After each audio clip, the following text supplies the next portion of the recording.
बास एक जादूगर थे, चंग की चगलनबा। अपने जीवन में उन्होंने कई बड़े बड़े करतब दिखलाए।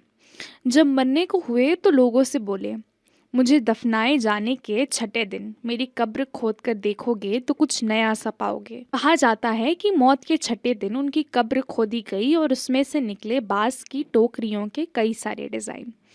लोगों ने उन्हें देखा, पहले उनकी नकल की और फिर नए डिजाइन भी बनाए।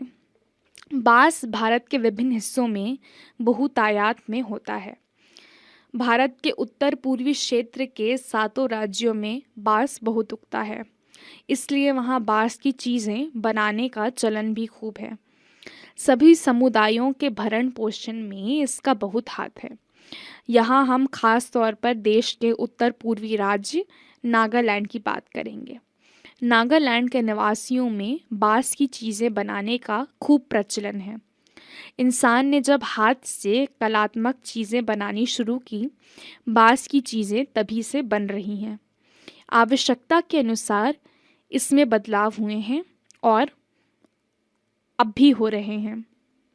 कहते हैं कि बांस की बुनाई का रिश्ता उस दौर से है जब इंसान भोजन इकट्ठा करता था। शायद भोजन इकट्ठा करने के लिए ही उसने डलियानुमा चीज़ें बनाई होंगी। क्या पता बया जैसी किसी चिड़िया के घोंसले से टोकरी के आकार और बुनावट की तरकीब हाथ लगी हो। बांस से केवल टोकरियां ही नहीं बनती, बांस की खपचियां से ढेर सारी चीज़ें बनाई जाती हैं, जैसे तरह तरह की चटाइयाँ, टोपियाँ, टोकरियाँ, बर्तन, रेलगाड़ियाँ, फर्नीचर, सजावटी सामान, जाल, मकान, पुल और खिलौने भी। असोम में ऐसे ही एक जाल जकाई से मछली पकड़ते हैं। छोटी मछलियों को पकड़ने के लिए इसे पानी की सतह पर रखा जाता है या फिर धीरे धीरे चलते हुए खींचा जाता है।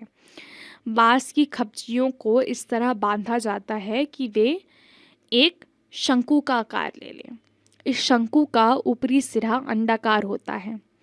निचले नुकीले सिरे पर खपचियाँ एक दूसरे में गुथी हुई होती हैं। खपचियों से तरह तरह की टोपियां भी बनाई जाती हैं। असोम के चाय बागानों के चित्रों में तुम्हें लोग ऐसी टोपियां पहने दिख जाएंगे। और हाँ, उनकी पीठ पर टंगी बांस की बड़ी सी टोकरी देखना ना भूलना।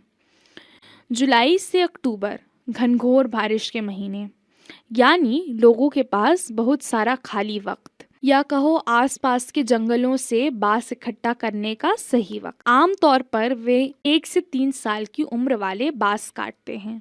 बूढ़े बांस सख्त होते हैं और टूट भी तो जाते हैं। बांस से शाखाएं और पत्तियां अलग कर दी जाती हैं। इसके बाद ऐसे बांसों को चुना जाता है जिनमें गांठें दूर दूर होती हैं।